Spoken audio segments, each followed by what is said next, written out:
Para hoy yo tenía pensado, lo traje en la misma clase, pero por eso la coloqué ya terminando. Iba a comenzar con depresores selectivos del sistema nervioso.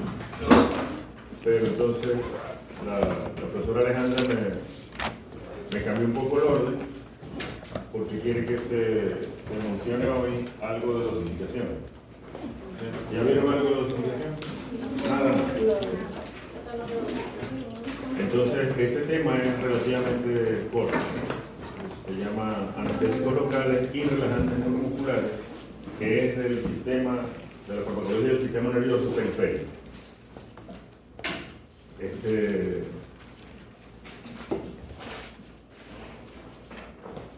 Además de eso, yo, si me da tiempo, tengo pensado comenzar algo de tratamiento, de abordaje del paciente intoxicado agudo, tratamiento general de intoxicación. No sé cómo vendrá el tiempo el día de hoy, después de que veamos un poco de dosificación, ¿no? Este tema es relativamente fácil, anestésicos locales y relajantes neuromusculares. Como les dije, corresponde a la farmacología del sistema nervioso periférico. ¿Cuáles son los pongo así o lo cambio acá? Entrando, profe, ¿Así? Sí. ¿Sí? Los objetivos de esta presentación es explicar los conceptos de anestesia local y bloqueo neuromuscular. Explicar la utilidad de asociar anestésicos locales con sustancias vasoconstrictoras como la adrenalina. Valorar el concepto de liposolubilidad en el caso de los anestésicos locales. Esto es como una guía para el examen, ¿verdad? Una guía para el examen porque de ahí salen las preguntas. Describir las principales formas de administración de los anestésicos locales.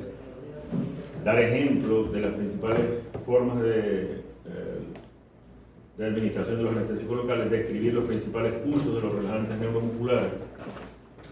Comprender la clasificación de los bloqueantes neuromusculares. ¿Y por qué los bloqueantes o relajantes neuromusculares se consideran fármacos con un estrecho margen de seguridad? Bien.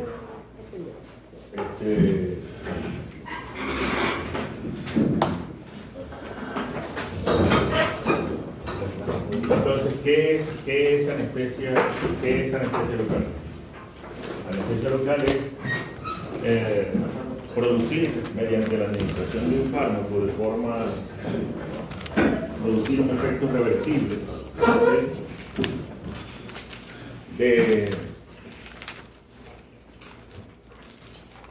de bloqueo del impulso nervioso desde los nervios periféricos, dando origen a un área limitada del cuerpo en la que no se pueden percibir estímulos principalmente dolorosos.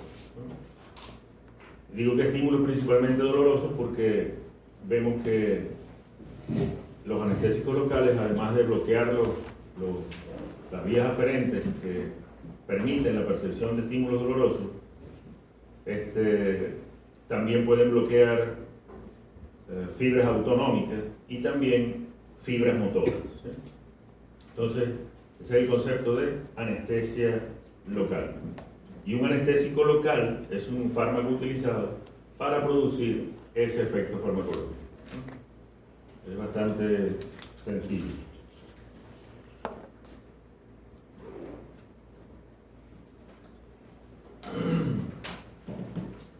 Ventajas y desventajas del uso de anestésicos locales. La anestesia local implica un menor riesgo para el paciente. Implica un menor riesgo para el paciente en comparación con la anestesia general porque no hay pérdida de conciencia, ¿cierto? Y ya sabemos el margen estrecho de seguridad que tienen los anestésicos generales, ¿verdad? Y sabemos ya el principal efecto negativo, el principal efecto adverso de los anestésicos generales, ¿cierto? ¿Lo sabemos cuál es? Que haya una parada cardiorrespiratoria. Okay. Además son fármacos de bajo costo, ¿sí? La recuperación del paciente tiende a ser rápida y, como ya había mencionado, no se compromete el sistema nervioso central. No son anestésicos generales y el paciente permanece consciente. Es bueno siempre recalcar esto porque es una de las cosas que brinda mayor seguridad, aunque tiene, el empleo de la anestesia local tiene muchas limitantes, ¿no? Dentro de las desventajas, el manejo del paciente es difícil, ¿sí? Por lo tanto, algunas veces se deben administrar fármacos depresores del sistema nervioso central como tranquilizantes. Existe el riesgo de administración intravascular. Ya vamos a ver por qué puede ser riesgoso, aunque hay anestésicos locales que se utilizan vía endovenosa en determinadas situaciones. Y necesidad de un conocimiento anatómico para poder colocar el anestésico local donde debe ser, ¿sí? Alrededor del tronco nervioso, en la raíz nerviosa o periféricamente en las terminaciones ya más ramificadas de ese nervio. Entonces, ventajas y desventajas de la anestesia local.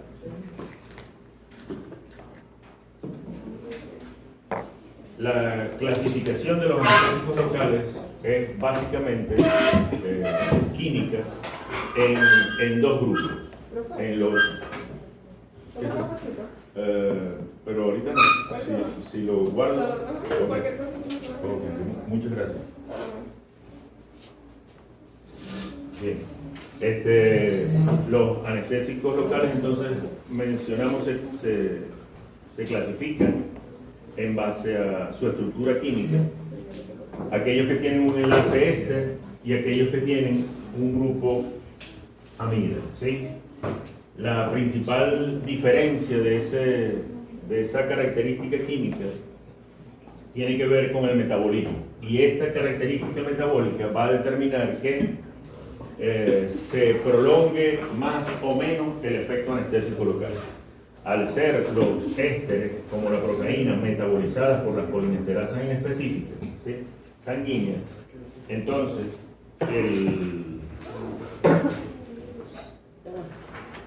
el efecto anestésico local tiende a durar un poco menos en comparación con los del grupo amida, que requieren metabolismo hepático para su eliminación, ¿sí? Entonces,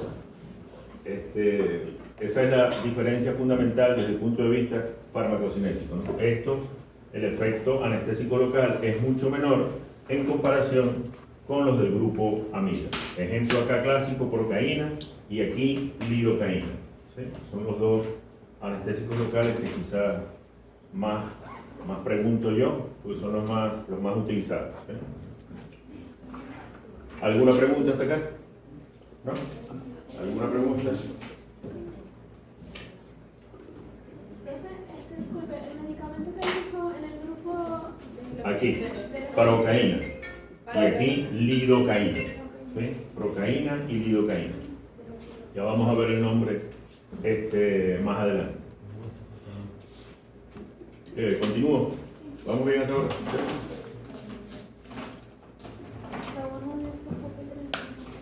Farmacodinamia. Ya sabemos a qué me refiero o a qué nos referimos en farmacología cuando hablamos de farmacodinamia, ¿cierto? ¿Sí? ¿Sí? Farmacodinamia, ¿qué? El mecanismo de acción. Okay. Entonces, ¿cuál es el mecanismo de acción de los anestésicos locales? Bloquear los canales de sodio a nivel periférico, ¿sí? Al bloquear los canales de sodio, impiden la despolarización de la célula nerviosa, ¿sí? Y por lo tanto impiden la generación y transmisión del impulso nervioso. Ese es el mecanismo de acción de los anestésicos locales. Bloquear los canales de sodio en la célula nerviosa periférica, lo que estamos colocando a nivel periférico, y por ese mecanismo pues bloquean la generación y transmisión del impulso nervioso, bloquean la depolarización de la célula nerviosa, ¿sí? Ya sabemos que la entrada de sodio es lo que produce, ¿verdad? La depolarización de la célula nerviosa. Acá está entonces el mecanismo de acción de los anestésicos locales, bloquean los canales de sodio impidiendo la generación y o transmisión del impulso nervioso. Sin embargo, como les había mencionado, existe un bloqueo diferencial en la acción de los anestésicos locales sobre las fibras nerviosas, ¿verdad? Primero se bloquean las fibras autonómicas, después aquellas que encargadas de percibir las sensaciones térmicas, tacto o dolor, ¿sí? Luego se bloquean las fibras de sensibilidad y presión, luego las propioceptivas y finalmente se bloquean las motoras. Es decir, producimos bloqueo autonómico, producimos bloqueo sensitivo, pero también podemos producir bloqueo motor, ¿cierto? Se nota mucho en los eventos anestésicos locales odontológicos, ¿no? En nuestro caso, ¿no? Donde además de la insensibilidad que se puede producir porque van a hacer una extracción dental, también se enreda la lengua, ¿no? Porque hay bloqueo motor. Bien, entonces hay un bloqueo diferencial de las fibras nerviosas. Este bloqueo motor es importante cuando vamos, por ejemplo, o se va a aplicar anestesia local para hacer una intervención cesárea en la vaca, ¿sí? Es importante porque se puede producir un efecto adverso si nos pasamos de la cantidad de anestésico local que se está colocando. ¿Alguna pregunta? ¿No? Si alguien tiene una hojita, perdonen, y para pasar la lista, que siempre se me olvida. No me traje la lista hoy. Yo tengo. No me acordé. Bien, entonces ya habíamos mencionado, ¿verdad?, a la procaína como perteneciente al grupo ¿sí? Y a la lidocaína perteneciente al grupo de las amidas. Como característica general, el representante del grupo el procaína, tiene una solubilidad lipídica mucho menor en comparación con los anestésicos del grupo amida, en general, ¿sí? Si la comparamos con la lidocaína, fíjense que la solubilidad lipídica que se menciona es de 1, tomando como base la procaína, pero la lidocaína es mucho mayor, ¿sí? Eso hace que el efecto anestésico local, por supuesto, se produzca mucho más rápido. Y lleva también a limitar los usos de la procaína, porque la procaína no se utiliza como anestésico local tópico por su baja liposolubilidad. No se utiliza como anestésico local tópico por su baja liposolubilidad. En cambio, sí, la lidocaína. Cuando me refiero al uso de los anestésicos locales de forma tópica, me refiero a mucosa, ¿no? Porque ninguno de los anestésicos locales atraviesa la piel, porque está en la piel que está ahí en la piel arriba. Así que hay en la piel que es parte de la barrera protectora, la queratina, correcto. ¿Sí? Entonces la porción queratinizada de la piel impide la penetración de los anestésicos locales. ¿Sí? Se podría observar algún efecto, por ejemplo, con la lidocaína, pero con la procaína no. Bueno, el inicio de la acción es más lento con la procaína que con la lidocaína. Lamentablemente no se pueden hacer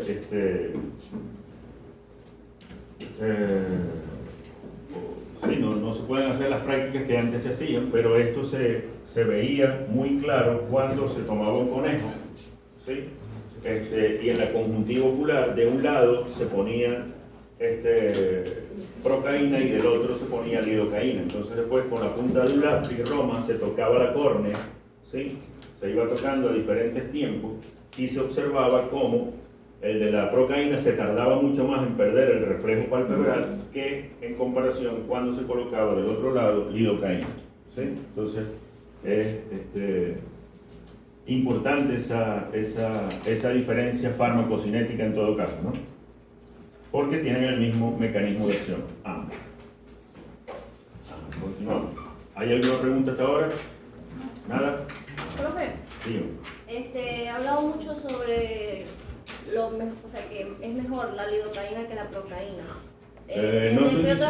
No estoy diciendo que es mejor. No digo que sea mejor, sino como que ¿qué otro aspecto la procaína es mejor que la lidocaína? O sea, ¿en qué ámbito podría utilizar más la procaína que la lidocaína? Bueno, quizás sea un poco más económica, ¿no? Desde ese punto de vista sería una ventaja.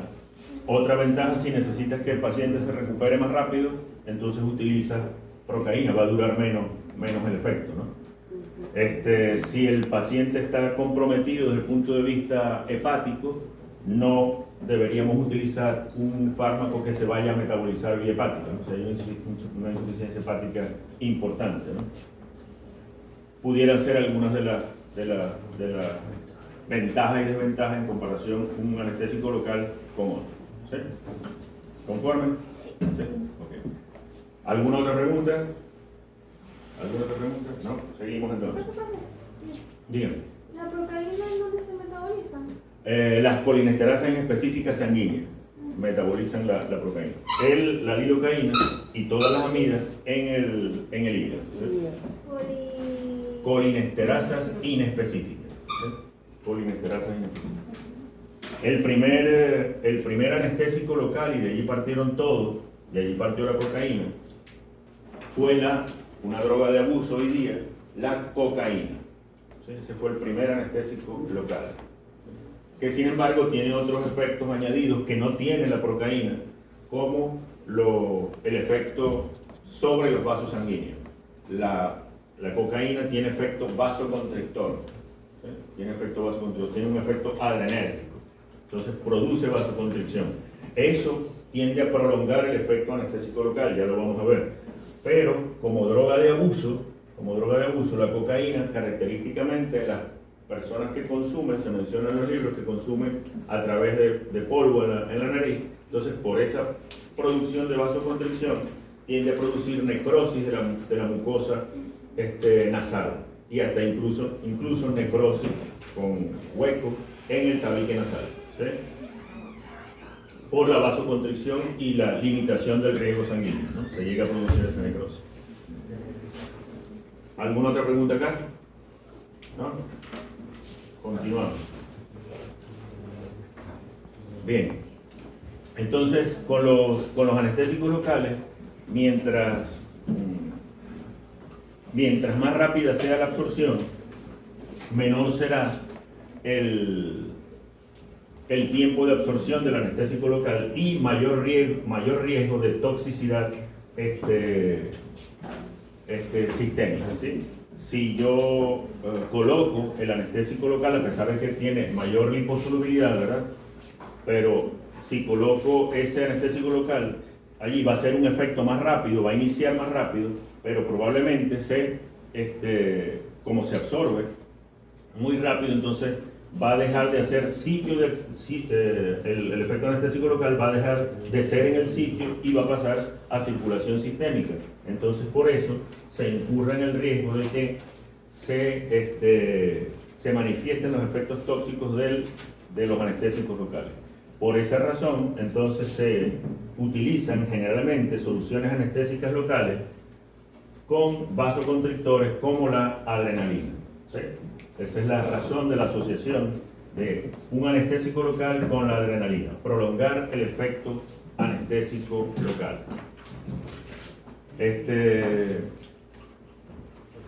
El principal efecto tóxico de los anestésicos locales es la estimulación del sistema nervioso central. Producen hiperactividad del sistema nervioso central que se describe puede llegar hasta convulsiones, ¿sí?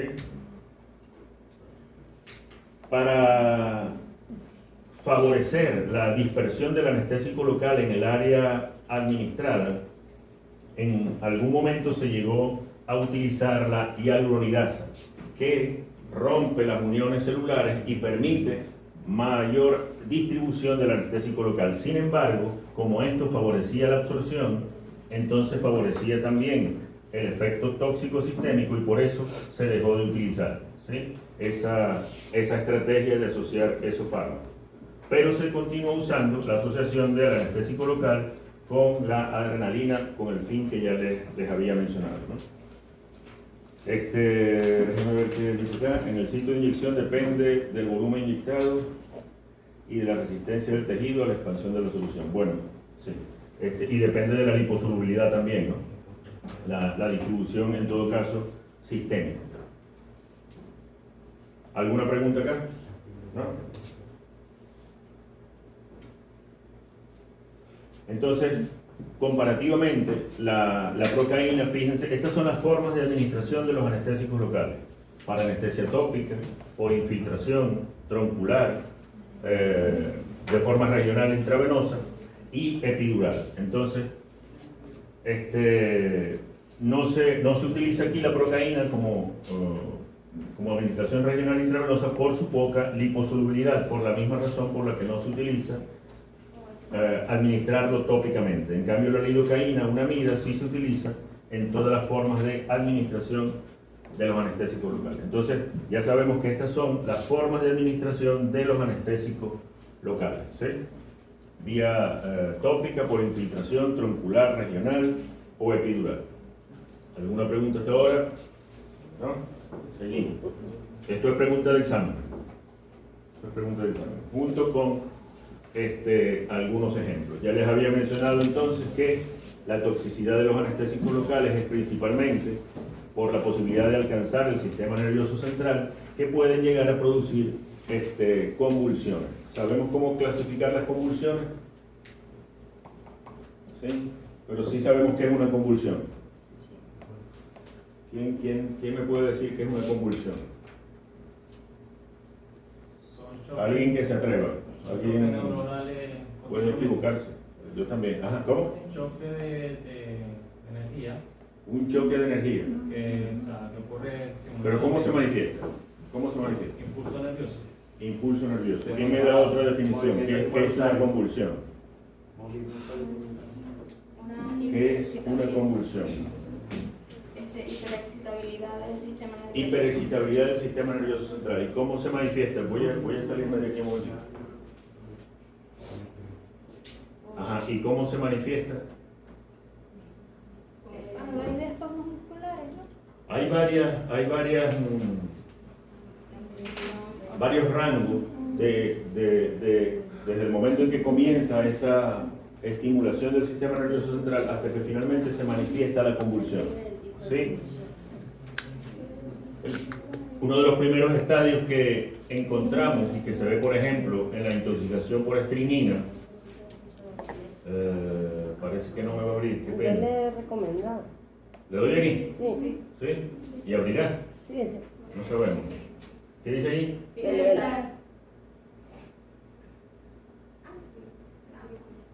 ¿Qué dijo? De leña, Aquí. el circulito naranja. Ajá. Menos mal. Entonces, ahí fíjense, ese es un estado de hiperreflexia. Ese es un estado, fíjense que ni siquiera lo toca, no es que está nervioso ni nada el animalito, le hace así y ya eso puede desencadenar una respuesta. Entonces, un estado de hiperreflexia se caracteriza porque la respuesta del sistema nervioso central no está acorde con el estímulo. Un estímulo menor, por ejemplo, así, en un animal intoxicado con estrinina, ya puede generar esa reacción e incluso una convulsión, ¿sí? Pero ese es un estado ya de hiperreflexia que se puede producir en intoxicación por órgano fosforado, en intoxicación por estrinina, en intoxicación por piretrinas, ¿sí? Una convulsión es una respuesta desordenada, descontrolada del sistema nervioso central, exagerada, donde hay contracción de músculos extensores, flexores o ambos. Una convulsión clónica, es un tipo de convulsión, se caracteriza por la contracción alternada de músculos extensores y músculos flexores. Entonces el animal está haciendo así, descontroladamente, ¿sí? En todos los músculos, ¿sí? Una convulsión tónico-clónica, bueno, voy a decir primero la tónica. Una convulsión tónica, entonces hay un predominio de la contracción de los músculos extensores. Entonces, el animal se pone rígido totalmente durante la convulsión. ¿Sí? ¿Sí? Y, exactamente, ¿sí? Lo que puede llegar hasta el opistótono, que es el arqueamiento del occipucio acá, de la parte más posterior del cráneo, hacia la región lumbar. Entonces, un perro intoxicado por estricnina probablemente tenga una foto por allí. Esto en el opistótono se arquea hacia atrás. ¿Sí? Es la expresión máxima de la convulsión tónica. Y la convulsión tónico-clónica, entonces hay episodios, es una mezcla de episodios de tonicidad con clónico. ¿Sí? Entonces, vamos a ver, por ejemplo, aquí. ¿Sí? Esta, vamos a ver si me hace lo mismo.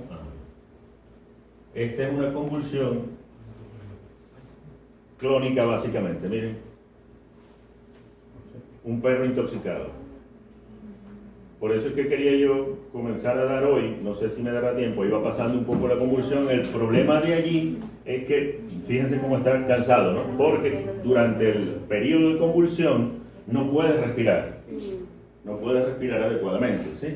Entonces, ¿cuál es el tratamiento? Tratamiento general de intoxicaciones, abordaje del paciente intoxicado agudo, por eso es que quiero dar ese tema.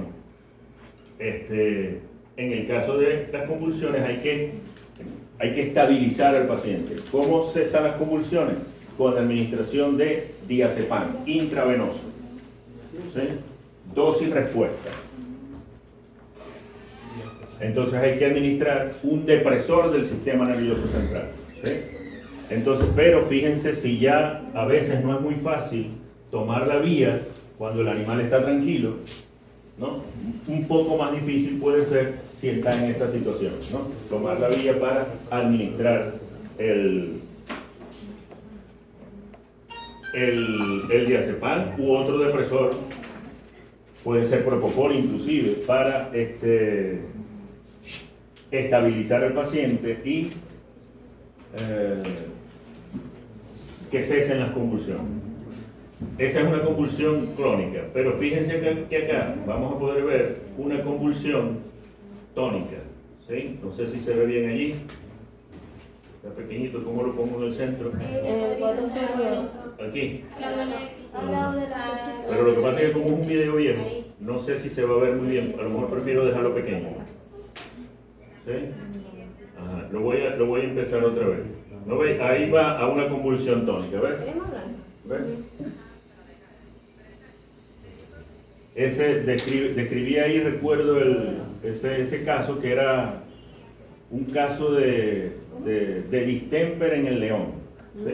Fíjense, ahí esa es una convulsión que pudiéramos llamar clónica, pero va llegando a una convulsión tónica, ¿no ves? Hay predominio de contracción de los músculos extensores, ¿ven? ¿Sí?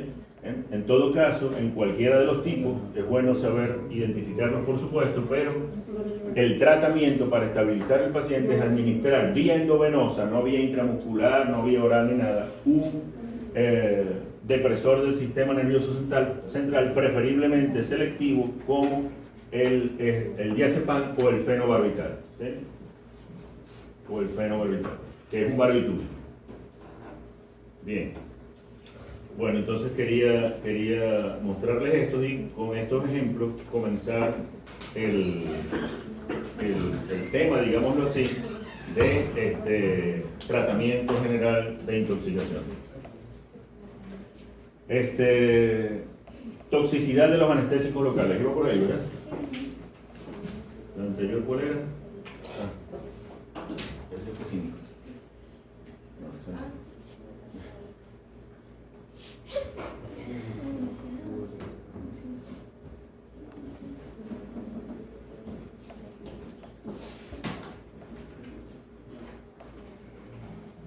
Ya esto lo habíamos visto.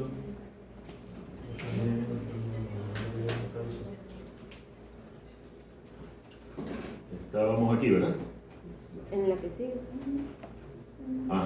Entonces, debemos tener entonces cuidado de no administrar el anestésico general el anestésico local para no colocarlo directamente en un vaso sanguíneo y tener más posibilidad de que se produzca la estimulación del sistema nervioso central, debemos tener cuidado de no colocarlo en un vaso sanguíneo. Tras administración en el canal raquídeo, debemos ser cuidadosos con el volumen inyectado, ¿sí? Pues puede provocar, como mencionaba eso, por ejemplo, cuando se administra en el canal raquídeo, entre la epidural alta, epidural baja, etcétera, ya lo vamos a ver, se puede provocar la caída del animal, y si se va muy adelante en el canal raquídeo, entonces puede producir la parálisis de los músculos respiratorios, porque también se produce bloqueo motor, así como se produce en el caso de la lengua cuando hay anestesia local, en el caso de los procedimientos odontológicos, ¿sí? Se puede producir bloqueo motor, pero en este caso de los músculos respiratorios. Este cuadro es una comparación de cómo se puede aumentar la dosis con el anestésico local, con el vasoconstrictor, sin temor a producir una posibilidad de efecto negativo sobre el sistema nervioso central. Entonces fíjense que la dosis en miligramos por kilo sin adrenalina, ¿sí?, se puede utilizar en 6 miligramos por kilo de procaína, pero con adrenalina, como estamos produciendo la vasoconstricción, estamos limitando el efecto sistémico. Entonces se puede subir esa dosis cinética, etc. ¿Sí? A eso se refiere el arsenal terapéutico. Entonces, forma de administración de los anestésicos locales para intubación endotraqueal, por ejemplo, ¿sí?, en el saco conjuntival. ¿Para qué otra cosa vimos que era necesaria la intubación endotraqueal? La clase pasada. Para tener una vía permeable, ¿para qué? En caso de administración de los anestésicos generales, ¿no? ¿Alguien ha hecho intubación endotraqueal? No. Vamos a poner un videíto sobre intubación endotraqueal. Es bueno ver siempre estos videos. Estos son viejos, yo los busqué hace tiempo, no me acuerdo ni cuándo ya, ¿sí? Pero bueno, hay que bajar la epiglotis, ubicar los cartílagos aritenoides, ¿verdad? Y siempre es bueno revisar este tipo de material, porque siempre son útiles en la práctica. ¿Se ve bien allí? ¿O se apaga la luz? ¿Quién apaga la luz? ¿Y cómo la apago? No, la dona. Ajá. Ahí va la sonda, vamos a ver si se ve mejor allí. Aquí está la epiglotis, ahí están los cartílagos, baja la epiglotis y se introduce la sonda, ¿sí?, la sonda endotraqueal. No hay mucha diferencia de lo que se puede ver en vivo. Entonces, eso también es importante cuando se está abordando el paciente intoxicado agudo, ¿sí? Dentro de las medidas de estabilización del paciente, debe hacerse intubación endotraqueal, ¿sí? Luego, por supuesto, de deprimir el sistema nervioso hasta un nivel de sedación o anestesia general, para tener una vía aérea para resucitación cardiopulmonar, que es el principal evento adverso de los anestésicos generales, ¿sí? Nosotros también podemos, les mencioné un fármaco estimulante del centro respiratorio. ¿Cuál fue ese fármaco estimulante del centro respiratorio que mencioné yo? Que se utilizaba en depresión del centro respiratorio. ¿Cuál fue ese fármaco que mencioné? Ay, yo anoté estricnina. Estrinina no, la estrinina es un estimulante medular.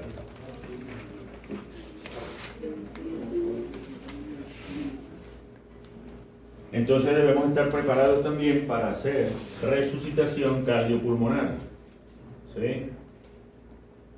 Vamos a ver si este todavía no. Aquí donde lo explica, más o menos, esquemáticamente, la resucitación cardiopulmonar. Ese que aparece ahí en ese video es un paciente muy bueno porque está vivo y el perrito deja hacer toda la demostración de cómo debe hacerse el proceso de resucitación cardiopulmonar.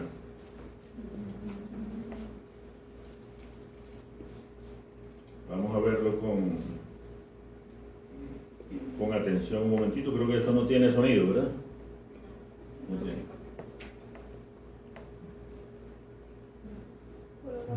Entonces, hay que hacer compresión sobre la región torácica, ¿sí? Se toma como referencia el codo, ¿sí? Para estimular, desencadenar estímulos eléctricos en el corazón, ¿sí? Compresiones suaves, ¿sí? Pero que al final esas compresiones eso es lo que va a tratar de demostrar ahora, va a tratar de reactivar las descargas eléctricas y por supuesto la contracción del músculo cardíaco, ¿no? Unido al masaje cardíaco directo. Una vez un profesor, estábamos en una clase de intoxicación por estricnina y el animal entró en paro respiratorio. Es la única vez que yo he visto esa forma de resucitar cardiopulmonarmente. Aquí menciona que se hacen pellizcos, dice acá, sobre el diafragma en la posterior a la última costilla. En ese caso el profesor de farmacología, por cierto, también metió el puño por aquí, ¿sí? Y hacía muy duro para estimular el corazón y estimular el diafragma, ¿sí? Y lo logró sacar al paciente, el perrito de esa práctica, lo logró sacar del paro respiratorio. Por supuesto, insuflar aire y sacar la lengua para facilitar respiración. Eso forma parte de el abordaje crítico del paciente intoxicado agudo, ¿sí?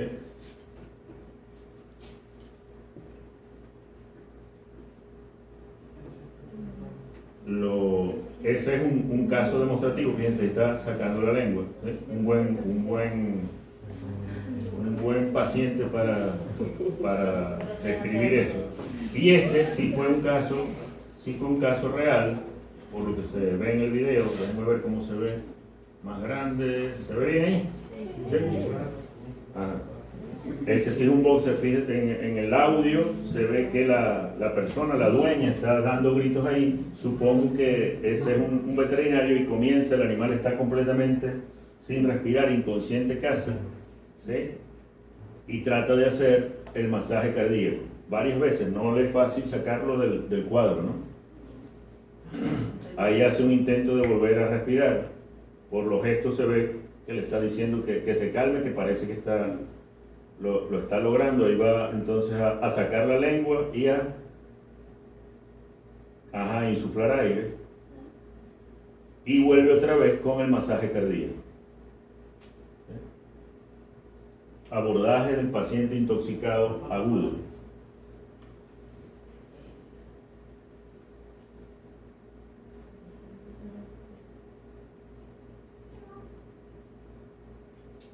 En una situación crítica que seguramente en algún momento se les llegará a presentar a ustedes, ¿no? Posiblemente. Hasta que finalmente el paciente responde al tratamiento. Es un tratamiento ese, ¿no? El video dura como 7 minutos, así que no fue fácil.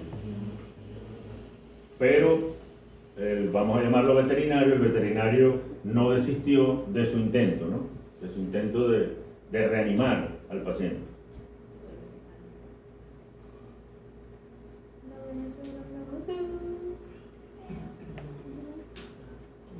Ahí ya aparentemente, lamentablemente, el video es un poco viejo y también, bueno, la calidad no es buena, no es la que uno podría requerir, pero lo voy a poner un poquito más pequeño para que se vea más nítido.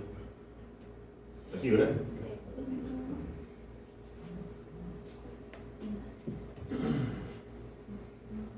Ahora cuando el animal vuelve ya más o menos en sí, se ve sin embargo que está todo desorientado, ¿no? Por el evento convulsivo, la pérdida de la conciencia, la falta de oxígeno.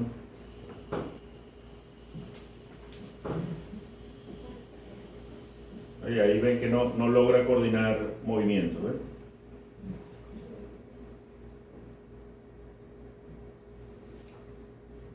Un paciente que está chocado, tiene un choque nervioso, está perdido. Se puede producir un choque también por pérdida de sangre, un choque hipovolémico, un choque por pérdida de sangre. Recuerdo un torero muy famoso, Paquirri, ¿sí? No sé si lo han escuchado nombrar. Lo agarró el toro en la vena femoral, ¿sí? Y se empezó a desangrar. Y mientras lo llevaban, se vio en la noticia, y papá, que es médico, yo estaba más pequeño, me dijo, ya va chocado, porque le vio la mirada, los ojos, ¿no? La mirada perdida, ya va chocado, y efectivamente falleció. ¿Sí? Que es médico no veterinario sino humano. Papá. Bueno, seguimos entonces. Entonces, ¿ese perrito falleció? ¿Cómo? ¿Ese perrito no falleció? No, ese no falleció. Ahí vio que tuvo éxito el tratamiento. ¿Sí? Ajá, sigo entonces por acá. Bueno, entonces formas de administración de los anestésicos locales. Entonces ya vimos para intubación endotraqueal, para, por ejemplo, sacar un cuerpo extraño en el conjuntivo ocular. ¿Sí? ¿Dónde lo doy?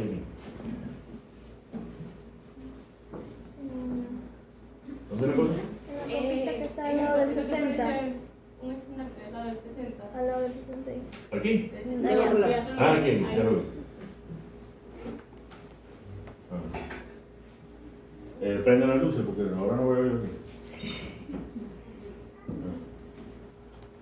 Para intervención cesárea, entonces se utilizan dos formas de administración de los anestésicos locales. Una por infiltración, siguiendo el borde posterior, intervención cesárea en el bovino, siguiendo el borde posterior de la última costilla, y la otra palpando los troncos nerviosos que emergen entre los agujeros de vértebras últimas torácicas y lumbares. Entonces, para la intervención cesárea se utilizan dos formas de administración, por infiltración y troncular. ¿Sí? Ya vamos a ver si se puede ver ahora un ejemplo. Por infiltración también en forma intraarticular, se utiliza sobre todo en el equino, ¿sí? Incluso como medio diagnóstico. Troncular también bloqueando segmentos de los troncos nerviosos, en el equino también se utiliza también como medio diagnóstico para ubicar el nervio que está inflamado y que produce la claudicación. ¿Sí? ¿Sabe qué es lo que es claudicación, verdad? Coger. Ok, entonces si está el nervio inflamado y el animal está claudicando, entonces se bloquea como medio diagnóstico, deja de claudicar, entonces se ubica más o menos la lesión. Como mencioné al principio, entonces para administrar los anestésicos locales hay que tener un buen conocimiento anatómico. ¿Sí? Hay que tener un buen conocimiento anatómico. Y las epidurales que se utilizan, por ejemplo, para recesión de cuartos mamarios, recesión de cola en el bovino, se utilizan las administraciones epidurales que pueden estar entre la última lumbar y el sacro, entre el sacro y la primera coxigia, entre la primera y la segunda coxigia. Algunos los llaman lumbosacra, y esta epidural alta, epidural baja. Y hay otros autores que llaman a esta epidural alta y a estas dos epidurales bajas. ¿Sí? Entonces, la verdad es que esa clasificación, pues, uno tiene la suya, asume la que mejor le parezca para aprendérsela, pero recordar que el anestésico local se administra en el canal raquídeo. Y como se administra en el canal raquídeo, les mencionaba entonces que se podía producir parálisis de los músculos respiratorios. Si nos pasamos de 15 a 20 ml y ese anestésico local recorre hacia la región torácica, entonces puede paralizar fibras motora y producir parálisis respiratoria, ¿sí? En todo caso se produciría una asfixia mecánica. ¿Alguna pregunta hasta ahora? ¿Nada? Seguimos. Relajantes neuromusculares. Hasta allí con los anestésicos locales. Entonces, si yo pregunto, ¿cuál es el mecanismo de acción de los anestésicos locales? ¿Cuál es el mecanismo de acción de los anestésicos locales?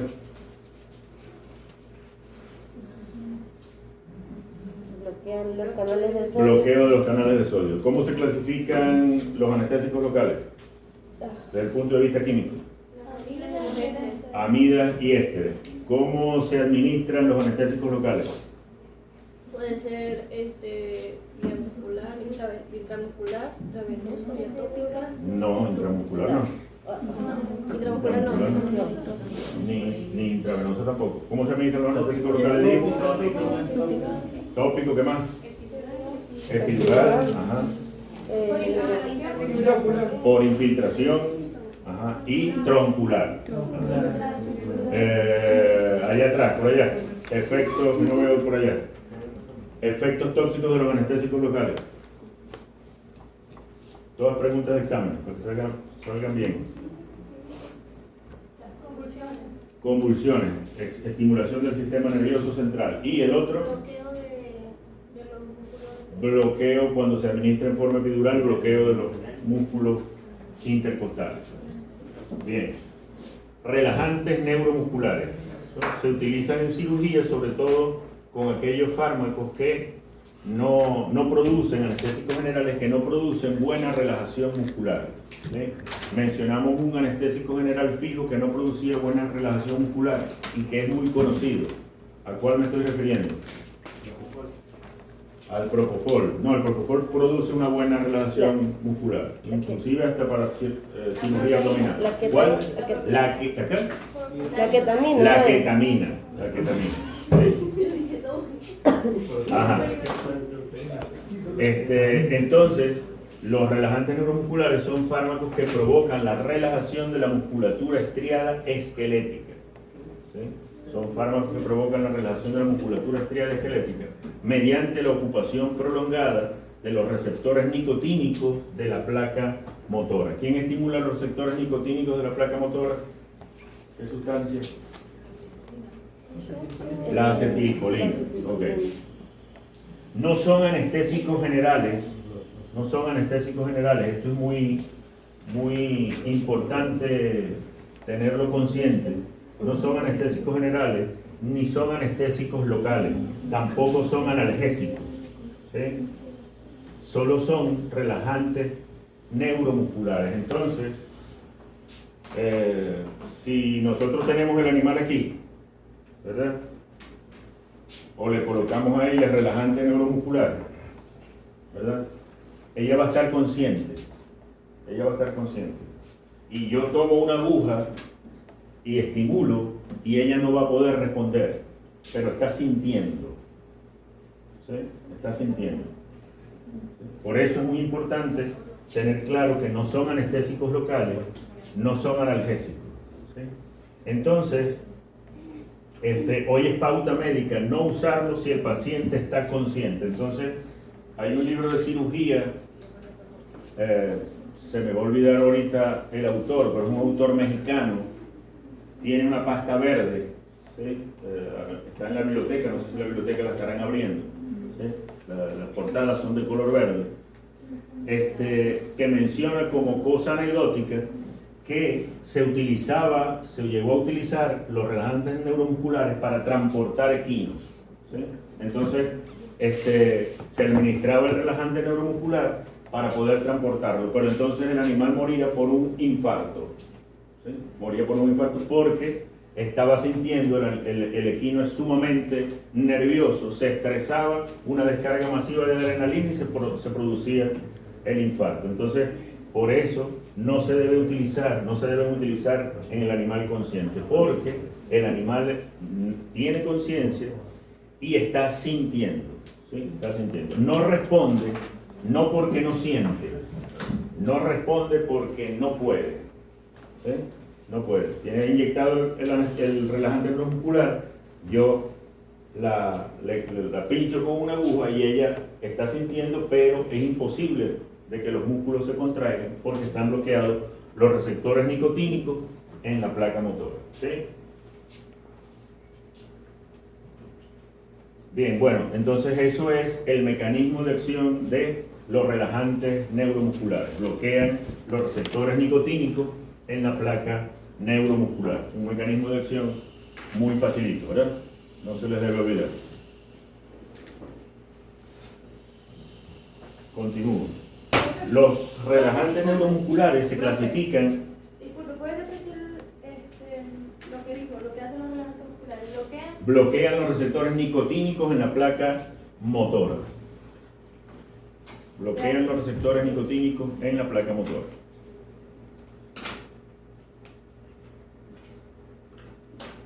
Bueno, déjenme ver.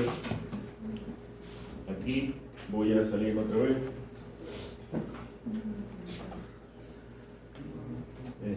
¿Dónde estaba?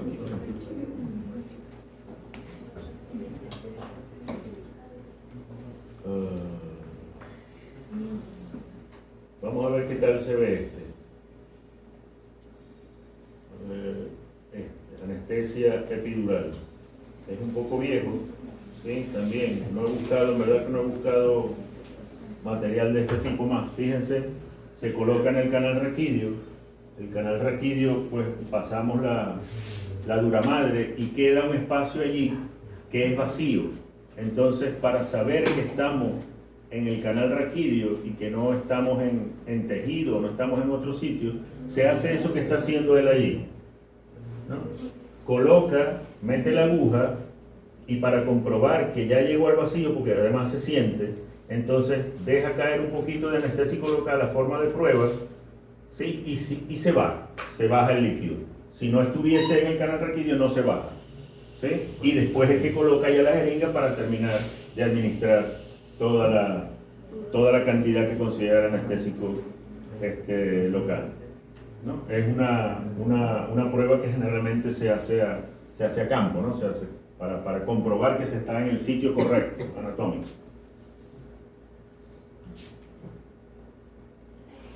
Fíjense que ya ahí no siente, ¿no? Está comprobando que hay insensibilidad, ¿ven?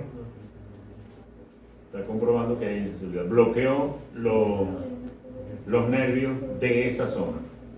Porque dependiendo de la técnica que se utilice para la administración del anestésico local, entonces el área será mayor o menor. Si es tópica, el área anestesiada local será mucho menor que si la coloco epidural o que si la coloco troncular, ¿sí? Porque si la estoy colocando, si este es el nervio que se ramifica hacia allá, si yo lo coloco allá al final, solamente voy a bloquear aquella fibra. Pero si lo coloco en el tronco nervioso, entonces voy a bloquear de una vez todas esas fibras. Entonces por eso el área va a ser mucho mayor si utilizo troncular que si utilizo tópica, ¿sí? Ajá.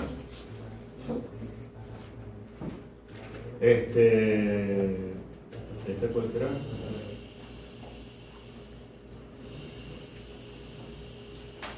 Esta es una forma de bloqueo que les mencioné, se utilizaba en la intervención cesárea a la salida de los troncos nerviosos lumbares o últimos torácicos, ¿sí? Y aquí tiene la zona quirúrgica, ya la tiene. Entonces ven, allí necesariamente va ubicando los agujeros intervertebrales, allí coloca la aguja, como ven hay que colocarla con mucha suavidad, hay que darle duro para meterla.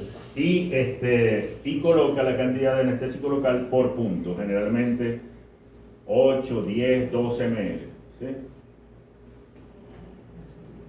Y posterior a la inyección en la serie de puntos, entonces hay que comprobar que en realidad se esté produciendo la zona de insensibilidad. Esa es una forma que se utiliza en la intervención cesárea. Quizás en ese sentido, porque al final se va la L invertida, que es la que se utiliza en la intervención cesárea, entonces vamos a verla. ¿Lo ven ahí? La forma demostrativa, el animal está sintiendo, ¿no? le hace con la aguja y se mueve. Entonces ahí esta es una forma por infiltración. Fíjense, mete la aguja,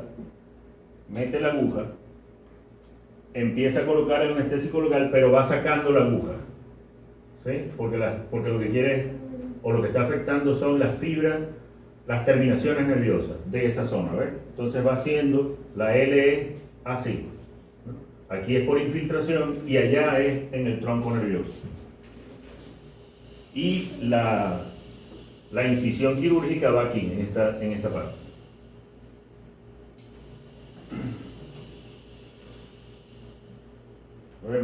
Mete la aguja y va sacando poco a poco la aguja a medida que va colocando la solución anestésica.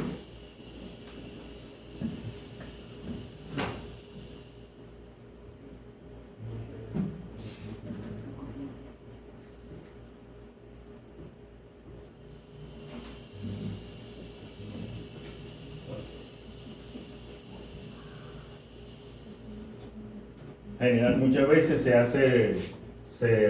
el acúmulo de anestésico hace un aumento de volumen ahí pequeño, entonces hay que hacer cierta presión procurando que se disperse el anestésico local en las terminaciones nerviosas. Luego de terminar, siguiendo el borde posterior de la última costilla, entonces va bueno, ahí no, todavía no, parece que no, va a la parte de los troncos nerviosos.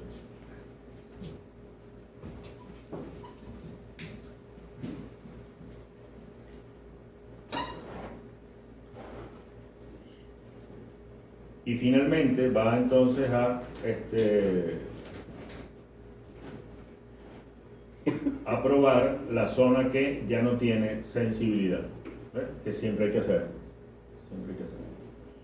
Ya está entonces toda la zona anestesiada localmente, ¿sí? En ese caso, una zona bastante amplia, pero bloqueó varias terminaciones nerviosas, ¿no?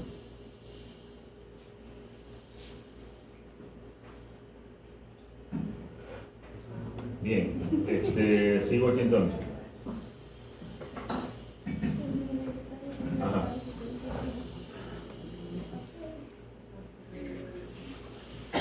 Seguimos entonces con los relajantes neuromusculares, ¿no? Entonces bloquean los receptores nicotínicos en la placa motora, sin embargo se clasifican en depolarizantes y no depolarizantes. Generalmente se utilizan los no depolarizantes. La diferencia entre ellos es que estos son agonistas parciales. Como son agonistas parciales, entonces al principio de la administración del relajante neuromuscular producen una breve contracción de la musculatura, ¿sí? Producen una breve contracción de la musculatura que después cesa y se produce la relajación. Los no depolarizantes no producen esa contracción inicial. Tubocurarina es un ejemplo clásico.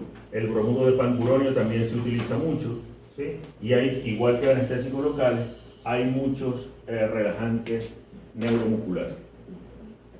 Ya sabemos entonces el mecanismo de acción, ¿sí? ¿Para qué se utilizan las principales indicaciones terapéuticas? Para intubación endotraqueal, buena relajación o incrementar el grado de relajación muscular, sobre todo si estamos haciendo una cirugía abdominal, en traumatología para facilitar la coaptación de cabos óseos. ¿Saben qué es eso? Coaptación de cabos óseos, sobre todo cuando se trata de huesos que se han fracturado y que tienen grandes masas musculares a su alrededor. Por ejemplo, el fémur, ¿sí? Se fracturó el fémur, ¿sí? Entonces necesitamos llevarlo a su sitio para colocar tornillos, placas, etcétera, o simplemente para colocarlo. Entonces la coaptación es llevarlos otra vez al sitio original, ¿sí? Llevarlos otra vez al sitio original, eso se llama coaptación de cabos óseos.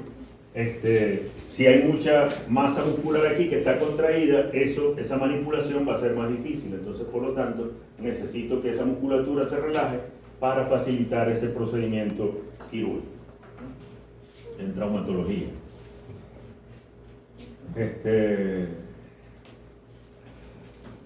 Facilitar la ventilación artificial, ¿sí? Y extracción, por ejemplo, de cuerpos extraños en el esófago. Continuamos. Profe, Dígame. el uso en intubación endotraqueal es cuando ya el animal está sedado, ¿verdad? Es cuando ya el animal está sedado, correcto. Sí. Y de hecho así es el procedimiento anestésico. Primero administramos las medicaciones preanestésicas, después inducimos la anestesia y después hacemos la intubación. Y después se va a terminar de profundizar en el plano quirúrgico u otro. Exactamente. Pero usted nos mostró un video de que se está aplicando, bueno, no se suponía que los anestésicos locales también se utilizan para la intubación. Sí, pero ¿qué contradicción hay allí? O sea, Bueno, si está sedado, eso se lo hacen todos si está los sedado, a lo sedados. mejor hay alguna respuesta a la intubación. Quiero facilitar aún más que no haya esa respuesta, coloco un anestésico local. O sea, todo eso se hace cuando ya está sedado. Cuando ya está sedado, debería ser, debería ser.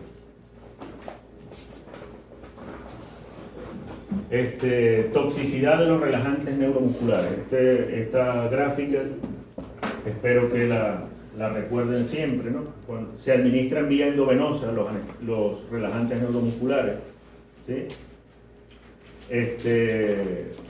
Primero se bloquean los músculos de movimiento más fino, ¿sí? Los músculos de la expresión, ¿sí?